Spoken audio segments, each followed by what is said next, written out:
एक दिन मां पार्वती स्नान करने के लिए जा रही थी। भाद्रपद का महीना आ रहा था और मां को स्नान करने के लिए जाते वक्त तो कैलाश है साहब। पहली बात तो यह कि दीवार ही नहीं है, और यदि दीवार बना भी दो तो दरवाजे नहीं है। ऐसे बिना दरवाजे के बाथरूम में कभी भी महादेव आ सकते हैं। इसलिए मां स्नान करने तो जाना चाहती थी, पर यदि महादेव आ गए तो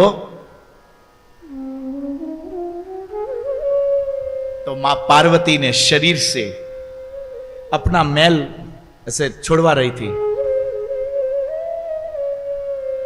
उसके दो चार कण मन में संकल्प करके जैसे ही जमीन पर छोड़ा तो मां भवानी के मैल से एक बालक का, सुंदर बालक का जन्म हुआ, और मां भवानी ने उसको अपनी गोद में ले लिया और उसको गणेश नाम दिया। मां, मैं तुम्हारी क्या सेवा करूं? बोले बेटा, मैं स्नान करने के लिए जा रही हूं। कोई भी यदि हमारे भवन में आने की कोशिश करे, बाहर उसको खड़ा कर देना, अंदर मत आने देना। अब गणेश ने मां को छोड़कर इस संसार में किसी को देखा ही नहीं था। दरवाजे पर वो खड़े रह गए और संयोग उसी समय महादेव आए। महादेव को आता देखकर नंदी, धृंगी, भृंगी, सावधान, महादेव पधार रहे, सावधान। गणपति ने उठाकर देखा, ये कौन आ रहे बड़े। जैसे ही वो दरवाजे में घुसने की कोशिश करते, ओ भाई रुको। नंदी ने गणपति के सामने देखा, आज तक हिमालय में, कैलाश में ऐसा कोई पैदा नहीं हुआ कि जो नंदी को रोके। कौन है तू? बोले वो सब बाद में, बाहर खड़ा रहे। नंदी के अहंकार को चोट पहुंची। बोले तू मुझे रोकने वाला कौन? तू जानता है मैं कौन हूं? बोले जो है बाहर रहे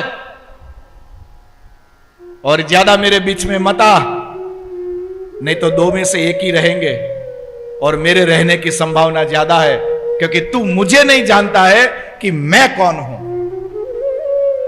ये तेरा बाप जो जिसके नाम पे नाच रहा है ना, उस तेरे बाप को मेरी मां नचाती है तब नाचता है, इसलिए वही खड़ा रहे। पर नंदी का अभिमान, हाथ में खड्ग लिया, जैसे ही दौड़ के आया, कहते हैं कि गणपति के एक ही प्रहार में कैलाश से नंदी बाहर, कोमा में, सीधा हॉस्पिटल में एडमिट। धृंगी भृंगी को लगा कि आदमी काफी ताकतवर है, नंदी को, दोनों साथ पूरी शिवगणों की सेना और एक अकेले गणपति ने पूरे शिवगण की सेना के साथ युद्ध किया। महादेव देख रहे थे कि ये है कौन जो मेरी सेना को हरा सके।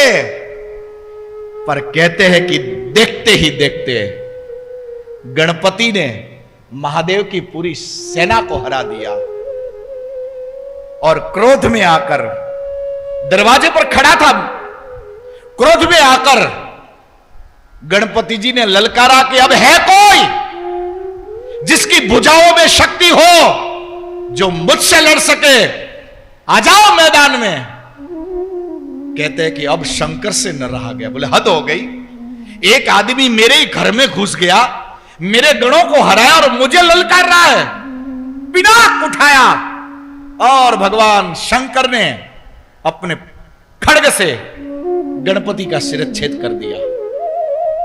यहां शिरच्छेद हुआ और मां पार्वती स्नान करके बाहर निकली। अपने बेटे का मस्तक धड़ से जब अलग देखा, मां की भौहें लाल होने लगी, होठ फड़फड़ाने लगे और भीतर की दुर्गा प्रकट होने लगी। महादेव समझ गए कि आज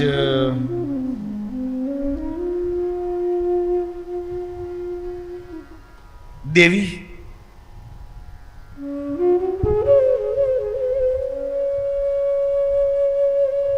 हाथ में त्रिशूल आया और देवी ने जैसे हाथ में त्रिशूल उठाया तो कहते हैं कि पिनाक पानी के हाथ में जो त्रिशूल था वो डिगमिगाने लगा। कौन है मेरे पुत्र का हत्यारा? आज मैं उसको छोड़ूंगी नहीं। तब पता चला कि या तो आपनो छोकरो गयो।